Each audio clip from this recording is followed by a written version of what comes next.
Konnichiwa. Hello, my name is Miki and welcome to my channel. In today's video, I'm going to be sharing with you guys my top 5 foundations for dry skin. Now, if you're new here or you enjoy my channel, don't forget to hit that subscribe button and don't forget to hit that bell notification so you know when I upload my videos. Now, my disclaimer, if you are super sensitive to profanity or if you are easily offended, this is definitely not the place for you. I am a no filter bitch and I have no idea what's going to come out of this potty mouth, so keep that in mind while you're watching. So if you guys are interested in my top 5 foundations for dry skin, then just stay tuned. I have my list here of all my top 5 foundations. I have a couple of pages of notes here that I want to go through. A few things I want to mention before I get further into these foundations. Just because these work for dry skin does not mean to forego or skip your skincare. You always want to exfoliate and moisturize, moisturize, moisturize, especially if you have dry, dehydrated skin like moi. So make sure that you're exfoliating, moisturizing, putting on SPF, and then on top of that, putting on a hydrating primer. Most of these foundations, if not all, have been reviewed here on my channel. Every single foundation that I go into, I will leave the review video up here in the eye if you guys want to check that out. Now, I want you guys to keep in mind that those are first impression videos. The foundations may have not worked at the end of the video, but I have tried these foundations over and over and over again for this purpose, for this kind of video. So I can share with you guys the foundations that I've tried all up until now that work for dry skin. I have 5 foundations. There's probably a lot more foundations out there that work for dry skin, but these are the ones that I have reviewed and just kind of picked out of all the ones that I really like and the ones that I reach for the most. One of the foundations is already in my garage. I made the mistake of packing it and there's no way I can get it out because there's a lot of heavy boxes on top of my makeup bin, and so I'm just going to probably put it somewhere here on the screen. Now, a little bit of a criteria that I'm going to go into for each foundation is the finish, price, how much product you're going to get, and the coverage, and a couple of other things that I found out about each foundation to make it work a little bit better. The first foundation that I'm going to be talking about is the one that is in my garage and that I cannot dig out. It is the Beauty Bakery Insta-Bake Foundation. Now, I absolutely love this foundation. It has such great high coverage and it is such a beautiful formula. It retails for $34 and it comes in 30 shades and there is 0.9 fluid ounces, so there is 0.1 less than a regular foundation. Most foundations come in 1 fluid ounce sizes. It is advertised as a full coverage foundation, but I found that you can really adjust the coverage, but you're not going to get anything lower than medium coverage, but you can build it up all the way up to full coverage. So it's going to hide your acne, it's going to hide any kind of discoloration that you have on your face, and it just makes your skin look absolutely flawless. The finish is a little bit more of a demi matte. It's not completely matte, and I think that's why it's not too drying on the skin or it doesn't cling to dry patches, because it's demi matte. So it's not completely matte, but it's not satiny glowy either. As for the application, if you want medium coverage like right from the get-go, I would recommend using a sponge for application, but a dry sponge. That way it'll give you a little bit more coverage but not totally full coverage. If you're someone like me who suffers from acne and you really just want to cover all the stuff that's going on your face and you want to hide things, then I would say go in with a flat top kabuki brush. Those ones always give a lot more coverage than just a regular sponge. With the Beauty Bakery Insta-Bake Foundation, if you use it with their baking powder and their setting spray, that shit will last you all freaking day long. With this foundation, you definitely want to use a more hydrating primer because then it can have the potential to cling to any of the dryness that you may have left over on your face that you couldn't get when you were exfoliating. The next couple of foundations I'm going to get into, for me, I personally believe that they are very affordable. The first one I'm going to go into is the number 7 Protect and Perfect Advanced All-in-One Foundation. This has been my foundation all throughout 2020, even in the beginning of 2021. I have loved this foundation so freaking much. You can find this at Target only, I believe, and the number 7 website. You may be able to find this at Walgreens if they still carry it. I'm not exactly sure. This retails for $15.99 and it only comes in 12 shades. The shade range is really terrible. It really fucking sucks. This has 1 fluid ounce, so it's just like any other regular foundation size. The coverage for this, I feel, is anywhere from low coverage to medium coverage. You can definitely build this up if you let it sit on your face for the initial application, and then add another one, you will definitely get medium coverage. I'm actually wearing this today, and as you can see, I have about medium coverage because I have a few little pimpies here on my face, and you can't really see them. You can see a little bit of the redness, but to me, this is a true medium coverage foundation. The one thing that I absolutely love is that there is SPF 50 in here. Now, that does not mean don't put on SPF before you put this on. You should be putting on SPF, a regular sunscreen, and then put on your makeup on top. This also has vitamin C, and so it's said or advertised that over time, it'll help you with your dark spots, your acne scars, your discoloration, hyperpigmentation. I have personally not seen a change in my skin. Then again, I don't wear this every single day. For the finish of this, I would say this is a dewy, glowy finish. It may not look like it on my face because I do set a lot of the areas that I'm going to add powder, but to me, this is a true dewy, glowy finish. It makes your skin looks so freaking healthy. Also, it covers redness very well. If you want the medium coverage with this, I would advise using it with a dry sponge. Again, I like to use my foundations with dry sponges because it gives me a lot more coverage than a wet sponge. So I like to use this foundation and this powder. I'm actually wearing this powder right now on my face, and I just love this combo so much. This does not accentuate your dryness, and the powder also will not accentuate your dryness unless you're someone who just really loves to pack on the powder, which I will say be careful because you can start to gather in some areas, especially if you have like fine lines or on the sides of your nose. So be very careful about how much powder you apply to your face whenever you're setting any foundation. Now, the next foundation I feel is like my holy grail. The number 7 is definitely right there, my number 1, my top favorite, but this foundation that I'm going to talk about has a lot more coverage than the number 7, so it's more used on the days where I just really want to hide what's going on under my skin and whenever I have a lot of pimpies breaking out. This is the Makeup Revolution Conceal and Hydrate Radiance Foundation with Hyaluronic Acid. Now, I know a lot of people don't like Makeup Revolution. I don't know why, but I absolutely love their freaking products, especially their foundations. Now, with this one, when you wear it a little longer, it can start to break down and it can make your face feel very oily. But again, I really don't wear my foundations for longer than 5 or 6 hours, so I've never had like a really bad reaction to it breaking down or doing any kind of funky stuff. This, it retails for $12.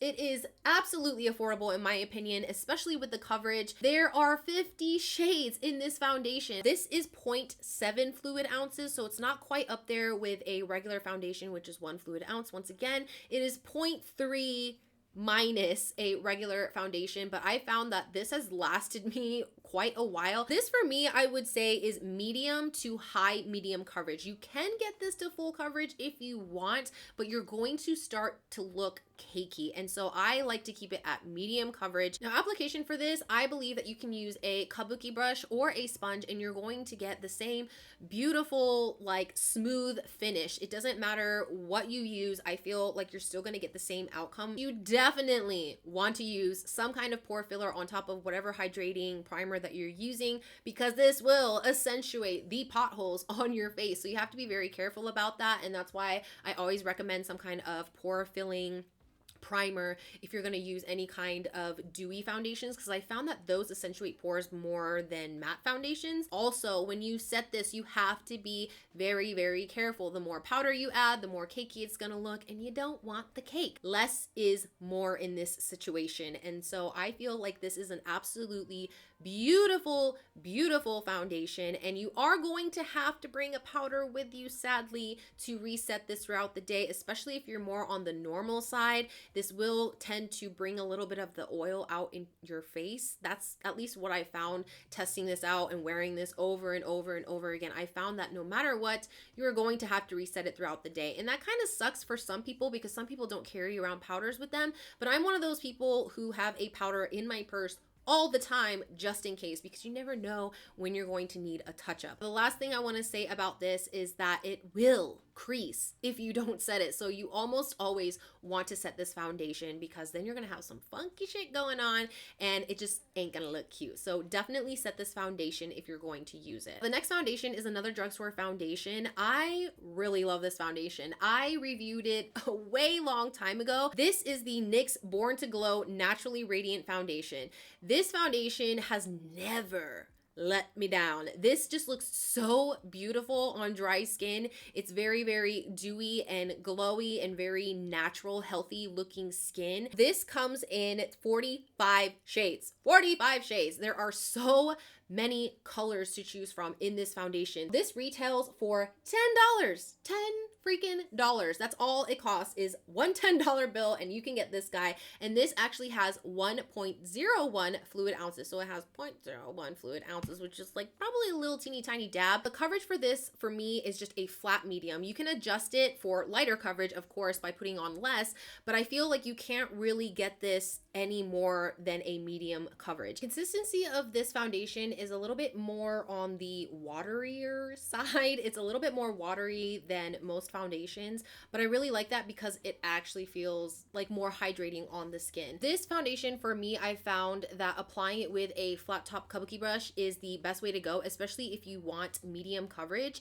I feel like if you want less coverage, you can use a damp sponge, but that's only going to give you very, very light coverage to make your skin healthy and glowy. So basically, if you're someone who doesn't suffer acne and you have really nice skin but want to give your skin a little bit of a pick-me-up or a nice glow, then I can recommend using a sponge. With this guy, you are going to have to set it. The thing is with the dewy and glowy hydrating foundations is you're gonna wanna have to set all of them. For some reason, again, every single foundation I've tried that is hydrating or more geared towards dry skin or dewy, glowy finish, it's going to need to be set. Why? Because it's more of a liquidy consistency. It's going to move around a lot more. Also, your face is always, even if you're dry, it's producing oil, and that's going to make the foundation move around. So you're going to want to set all these foundations if you can. You're definitely going to want to use a pore filler with this, and you're definitely going to want to set it if you want it to last longer. So the last foundation that I'm going to be mentioning is a little bit more on the pricier side. It's a lot more than I would ever pay for a foundation. That's just me and my cheap bitchiness, because I just don't believe a foundation should be over like $32, $34. After that, I don't even want to look at it, because it's completely like caught me off guard with the price. And so normally I don't reach for foundations like that to review or test out on my channel, because I like to keep everything a little bit more affordable. This is the Bite Beauty Change Maker Supercharged Micellar Foundation. Is it micellar? I have no idea. But this foundation retails for $44. It's really pricey in my opinion. It's a little high up there for just how like regular this looks. But let me tell you guys something. This foundation, to me anyway, is worth $44. Okay, this is one of those foundations that the more you wear it, the longer you wear it throughout the day, the better your skin looks. I don't know what it is with foundations that do that, but this is one of them, and it makes your skin look so freaking beautiful. I absolutely love this foundation because your skin just looks healthy and glowy and fresh and just I love it. With this, it comes in 32 shades, and I will say those shades are pretty inclusive in my opinion, and I like the fact that they have different undertones as well. Now with this, you're getting 1 full fluid ounce, so it's just like any other regular foundation size, and I really like that because for $44, I better be getting at least 1 fluid ounce of foundation. Now with this, it is a light to medium coverage. You can adjust the coverage, but if you want more of a medium coverage, I would definitely recommend applying this with a dry sponge.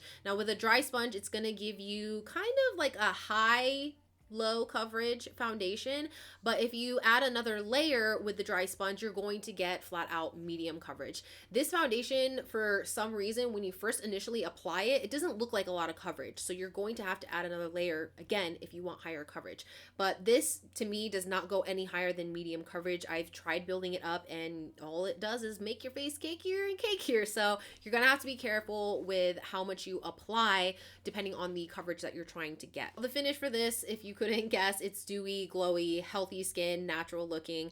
Now this for me is something that you are going to have to be careful when you apply it because it can get cakey, especially if you're using a flat top kabuki brush and you're applying too much to maybe say the side of your nose or like in your wrinkles. You're gonna have to be careful and really blend it out because this can tend to get cakey. Again, if you're setting this foundation, it can get cakey. You have to be very careful with the amount of powder that you're adding with any foundation. For this guy, less is more, so you want to put the least amount of powder as possible that you can, but still set your face so this foundation won't move or, you know, budge. This paired with this guy, which is the powder that it comes with, these both share, like they're inside the same line from Bite Beauty. They're the Change Maker line. This is like the perfect pair for me right here. It's just like the number 7 pressed powder with the foundation. Those two just go absolutely beautiful together, which they should. But these two together, these are like 100,000% just absolutely beautiful together. Again, with dewy foundations, you're going to have very accentuated pores. So if you're someone who does not like to set the face, you're going to need a pore filler.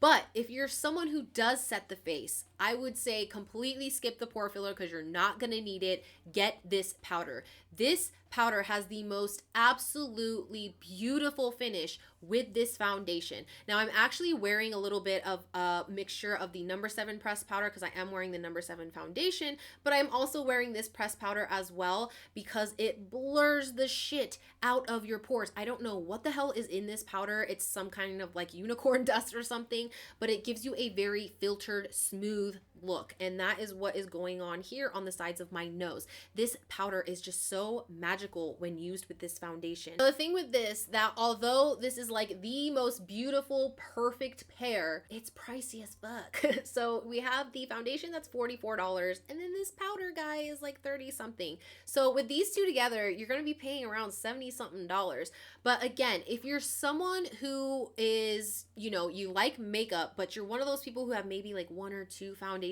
that you really like, maybe 1 or 2 powders that you really dig into, I would recommend getting these two. Again, using these two together will make this foundation last so much longer. With this foundation, you're definitely going to have to set it because it can and it will move around. That's why I recommend buying these two together because you're never going to get a better duo right here. More on the foundation. Again, it is very lightweight, and the more you wear it throughout the day, the more beautiful your skin will look. And I just really hate the price point of this, but for a full fluid ounce and for $44 with nice, beautiful, healthy, glowy looking skin, and it doesn't cling to dry patches, this definitely had to be in my top 5 foundations for dry skin. So those are the top 5 foundations that I have found that just work absolutely beautiful on dry skin. Again, yeah, girl here, super dry, crusty, dehydrated skin. Again, please do not skip exfoliating and hydrating and SPF and all that good stuff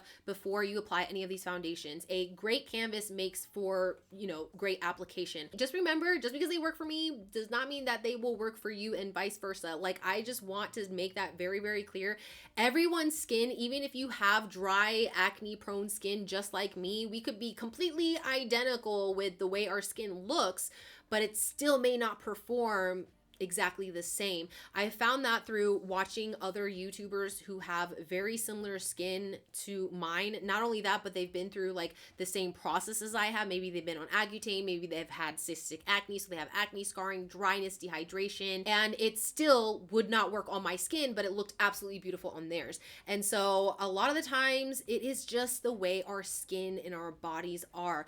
All products are not going to work just because I say, you know, it works on my dry skin does not mean it's going to work on your dry skin. So please, please, please keep that in mind. And I apologize that if it doesn't work, it's just one of those exceptions where you might be one of the few people with different dry skin. Hopefully that makes sense. So that is it for this video. I hope you enjoyed it as much as I enjoyed making it for you. If you did, please get a thumbs up and don't forget to click that big red button that says subscribe. Also, don't forget to hit that bell notification so you know when I upload my videos. And as always, if you have any tips, tricks, questions, or comments, leave them in the comment section below, and I hope to see you guys in my next video. Bye bye!